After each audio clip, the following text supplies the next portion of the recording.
Bana, alfajili hii leo tumeshuhudia kama kawaida game za playoff NBA zimeendelea kuwasha moto, zimeendelea kutimua vumbi, na kiukweli binafsi nimekuwa surprised sana na OKC. Wapo kwenye momentum nzuri sana this time, lakini pia watu wengi hawakutarajia kuona hiki ambacho walikiona. Anashinda back to back mbele ya Lakers. Bana, so poa. Binafsi nilizani game hii pengine Lakers wanaweza kurekebisha makosa yao ambao waliyafanya kwenye game ya kwanza, lakini still nimeendelea kuyaona yale makosa ambao waliyafanya game 1. Kwenye game 2 pia nimeona yale.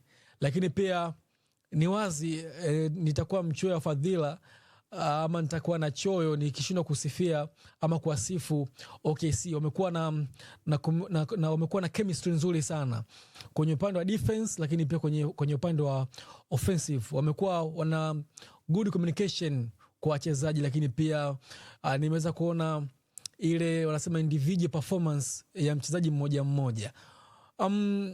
Jambo ambalo naona Lakers wamefeli katika game 1, lakini pia katika hii game 2. Still kota ya kwanza walianza vibaya. OKC aliweza kudominate kota ya kwanza, akiongoza kota ya kwanza. Kota ya pili Lakers wamestruggle sana, lakini walipata chochote kitu, kwa maana kwamba kota ya pili waliweza kuongoza. Kota ya tatu, kota ya 4 pale mambo kidogo yalikuwa magumu sana kwa upande wa Lakers.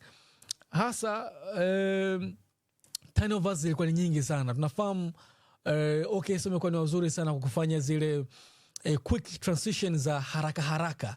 Ni timu ambayo wanafanya, naweza kusema zile quick transition za faster, yani pale ambapo wanafanya makosa wenyewe haraka hapo wanaanza mashambulizi na ni jambo ambalo likuwasaidia kupata points nyingi sana. OKC wamekuwa na defensive nzuri kinoma. Naweza nikazungumza pengine ni sehemu ambapo wamekuwa bora sana, ni sehemu ya defense. Tunafahamu ukiwa na defense nzuri manake unakuwa na uhakika mzuri wa kulinda lango lako, lakini pia ukiwa na offensive nzuri ndio sehemu ambapo unaweza kukupatia ushindi wa games. Wamekuwa vizuri sana kwenye defense, jambo ambalo binafsi nimeona limeweza kuwaficha masters wa Lakers. LeBron James alikuwa na kazi kubwa sana, hali ambayo ilimpelekea kuchoka ilipofika kota ya 3, mwishoni kota ya 4 design iliona kama alishuka kwa namna moja ama nyingine, kwa maana ile energy. LeBron James amekuwa kama energy, amekuwa kama engine ya ushambuliaji kwa Lakers, lakini pia uwepo wake tunafahamu ni takriban miaka 21 kwenye games, miaka 40 nao, na ushe ni umri mrefu sana ambao amekuwa nao, lakini kazi ambayo anaifanya ni kazi kubwa sana.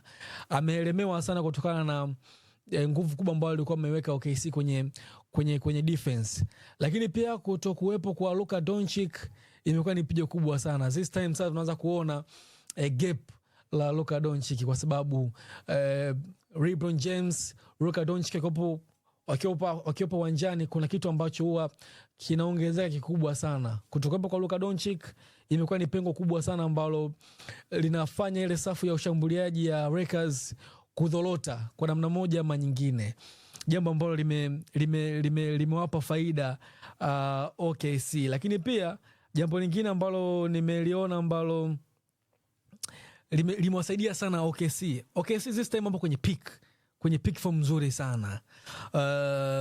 Uje mpaka dakika ambao unazungumza wako unbeaten kwenye playoff mwaka huu, still wanatetea ubingwa wao.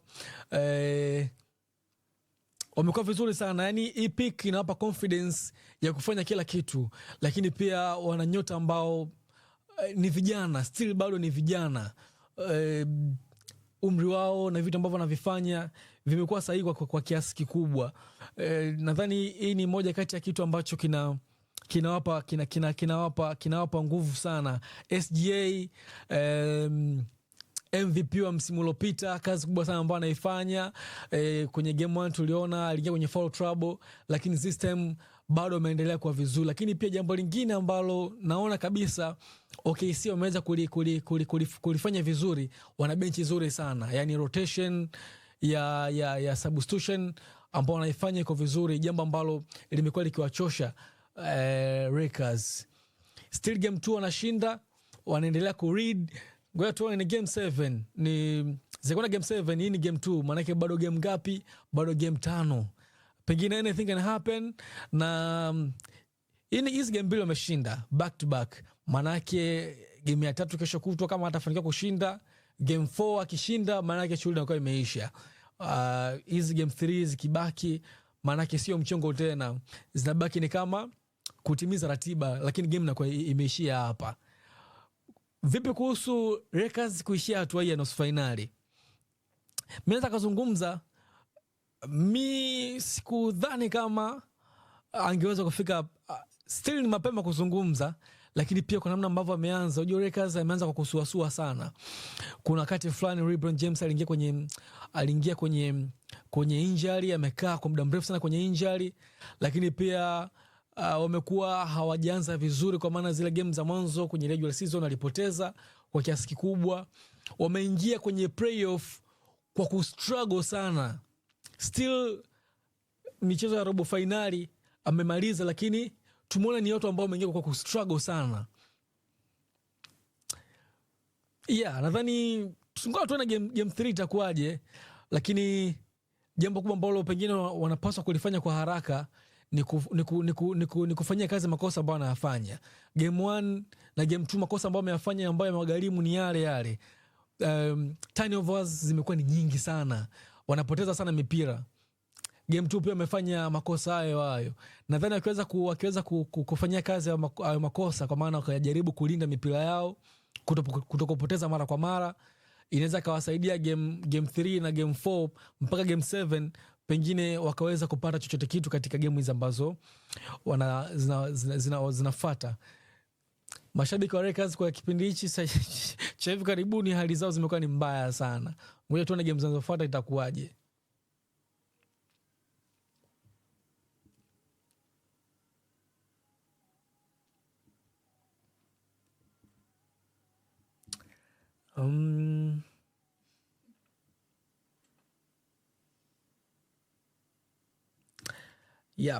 Hiyo ikate tayari.